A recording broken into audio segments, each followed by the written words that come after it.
बच्चों आज हम सीखेंगे अध्याय 6 घन और घनमूल एक्सरसाइज 6.1 का पहला क्वेश्चन है। देखिए, निम्नलिखित संख्याओं में से कौन सी पूर्ण घन नहीं है।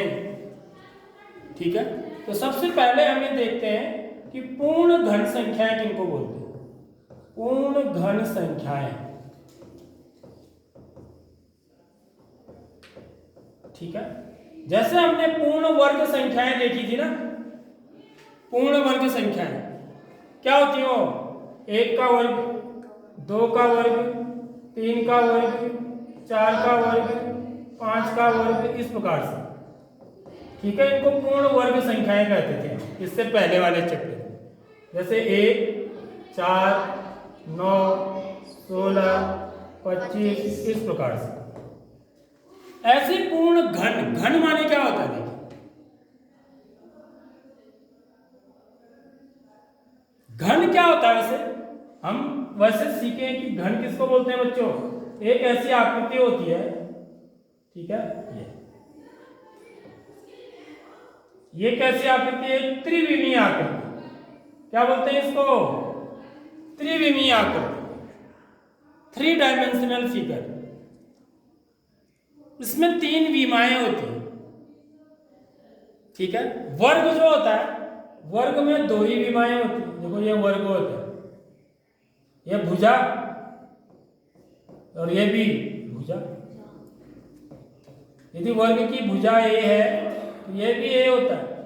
तो इसका जो क्षेत्रफल होता है बच्चों, वो कितना होता है? 1 की घात 2, भुजा गुणा भुजा। समझ में आ रही नहीं आ रही बात? तो यहाँ पर वर्ग निकालते हैं, इसीलिए वर्ग निकाला है। ऐसी घन में 3 है इसके विमाएं। एक तो इसकी लंबाई है, लंबाई ये है माना इसकी, ये इसकी चौड़ाई कह रहा है, तो ये भी यही है, चौड़ाई भी यही है, और ये इसकी ऊंचाई कह रहा है, ये भी यही है। तीनों बराबर होते हैं, उसको घन बोला जाता है। क्यूब, अंग्रेजी में क्या बोलते हैं? क्यूब। जिससे आप वो खेलते हो, सांप सीढ़ी का खेल, ऐसे ही होता है। इसमें निशान 1 से लेके 6 तक बने होते हैं, तो वो एक घनाकार आकृति होती है। या जो मैजिकल क्यूब होता है, मैजिकल क्यूब देखा है, तो वो भी घनाकार होता है, यानी कि उसमें जो सभी भुजाएं बराबर होती है। लेकिन घर में आपका बक्सा है, देखो बक्सा कैसा होता है? वो अलग होता है, लंबा ज़्यादा होता है। ठीक है, होता तो इसी प्रकार का, लेकिन उसकी लंबाई क्या होती है? ज़्यादा होती है, ऊंचाई कम होती है, देखा, या चौड़ाई कम होती है, तो उसको घनाभ बोलते हैं। ठीक है, यदि तीनों बराबर है, लंबाई भी, चौड़ाई भी, ऊंचाई भी, तो उसको घन कहते हैं। तो जब हम इस घन का आयतन निकालते हैं बच्चों, इसका क्या निकालते हैं? आयतन। तो हम क्या करते हैं? इसकी लंबाई को, ए को लंबाई गुणा चौड़ाई गुणा ऊंचाई, भुजा गुणा भुजा गुणा भुजा। ठीक है, तो इसको लिखा जाता है, घातांक का नियम लगाएंगे तो ए की घात कितना आ जाएगा? ए गुणा ए गुणा ए कितना हुआ? ए की घात 3। आगे बात समझ में? तो घात 3 को घन बोलते हैं, घात 2 को वर्ग बोलते हैं। ठीक है, समझ में आ गई नहीं आई बात? तो यदि मुझे 1 का घन निकालना है, 1 का घन, तो उसको क्या लिखेंगे बच्चों? 1 की घात 3। समझ में आ गई नहीं आई बात?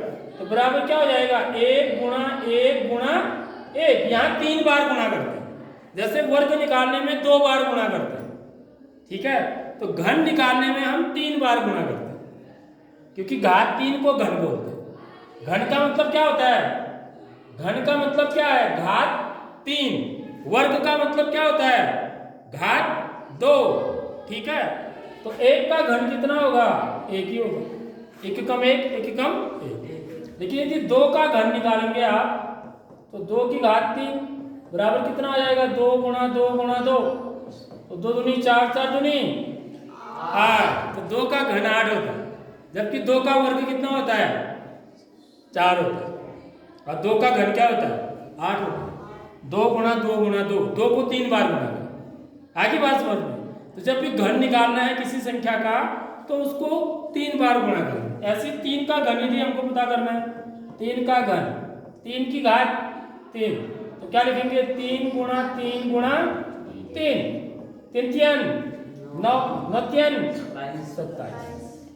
ऐसे 4 का घन निकालना है तो बराबर क्या रहेगा 4 की घात 3 बराबर 4 गुना 4 गुना 4, 4 चको 16, 16 चको 64। समझ में आ गई बात।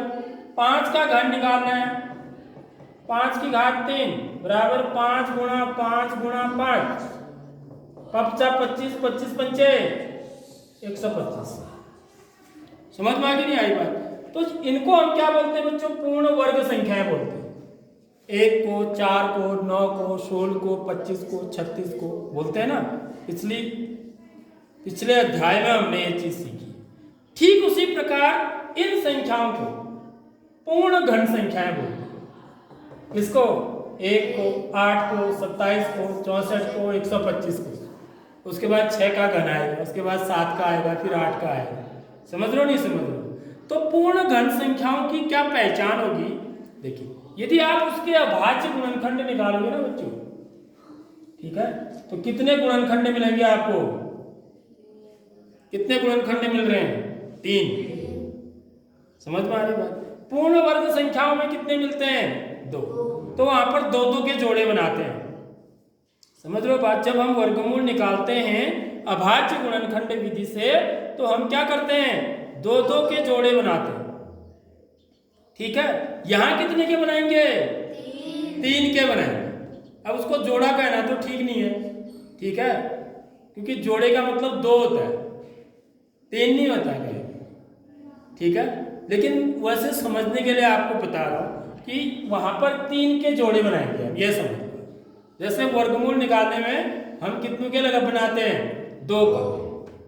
2 में से 1 को बाहर लेते हैं, वर्गमूल के अंदर 2 में से 1 को बाहर लेते हैं। घनमूल निकालने में क्या करेंगे? 3 में से 1 को बाहर लेंगे।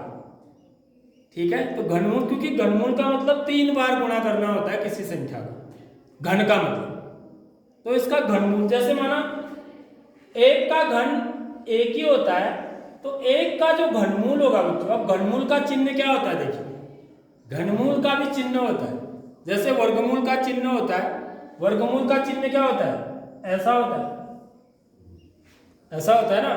लेकिन यदि मैं इसके ऊपर यहां है, यानी इसके ऊपर यदि मैं 3 लिख दूं तो ये घनमूल कहलाता है, घनमूल का चिन्ह बन गया। समझ में आ रही बात। यदि मैं यहां पर 3 नहीं लिखता हूं तो ये वर्गमूल है, यदि उसके ऊपर 3 भी लिख देता हूं तो ये घनमूल हो जाएगा। तो 1 का घनमूल क्या होगा बच्चों? 1 ही होगा। आगे बात समझ में। ऐसे ही घनमूल 8 का घनमूल क्या होगा? 2 होगा। आगे बात समझ में, क्योंकि 2 का घन 8 होता है, इसलिए 2 का घन 8 होता है तो 8 का घनमूल 2। ठीक है, क्योंकि ये पूर्ण घन संख्याएं हैं, इन्हीं के घनमूल निकालते हैं यहाँ। 27 का घनमूल क्या होगा? 3। 64 का घनमूल 4। 125 का घनमूल 5। समझ आ कि नहीं आई बात। तो अब ये देखिए, अब आपको ये सवाल क्या कह रहा है? निम्नलिखित संख्याओं में से कौन सी पूर्ण घन नहीं है? ठीक है, तो हम इसके क्या निकालेंगे? घनमूल निकाल के चेक करेंगे, तब पता चलेगा हमको कि कौन पूर्ण घन है और कौन पूर्ण घन नहीं है। ठीक है,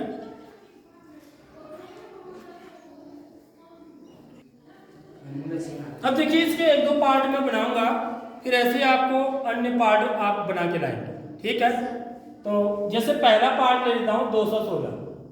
ठीक है, 216 पूर्ण घन है या नहीं है ये पता करना है। तो मैं क्या करता हूं बच्चों? 216 के अभाज्य गुणनखंड निकाल लेता हूं। अभाज्य गुणनखंड,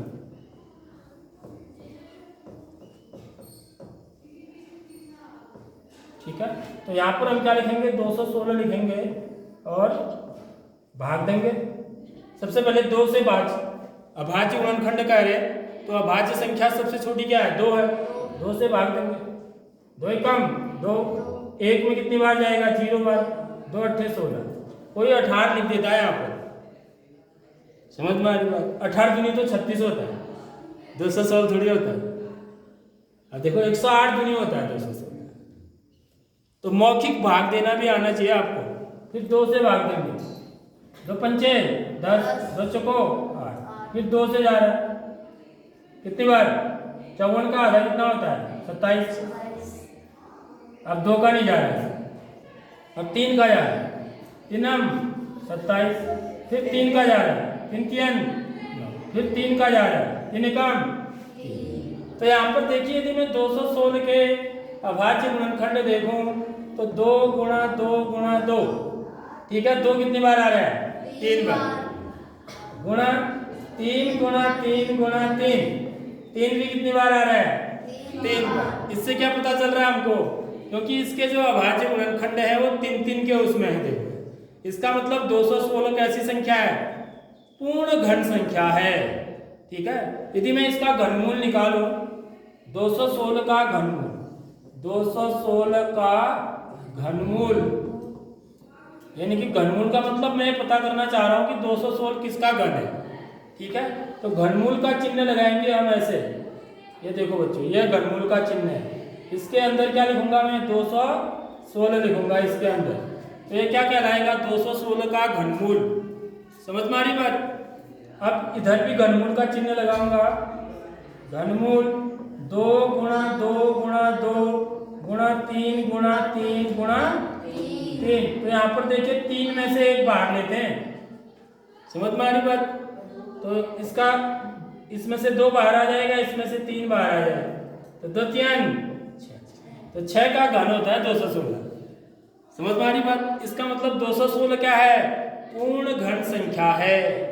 आप चेक करके देख लो, 6 का घन निकालेंगे आप, 6 का घन 6 गुणा 6 गुणा 6, तो 216 है। देखो 6 छक 36, 36 गुणा 6 6 छक 36, 36 का 6 हासिल, 3 36, 18, 18 में 3 जोड़ेंगे 21। देखो आया नहीं आया, समझ में आ रही बात। अतः हम क्या लिखेंगे, इसलिए 216 क्या है बच्चों, एक पूर्ण घन संख्या है, घन संख्या है। ठीक है, आगे मेरी बात समझ में।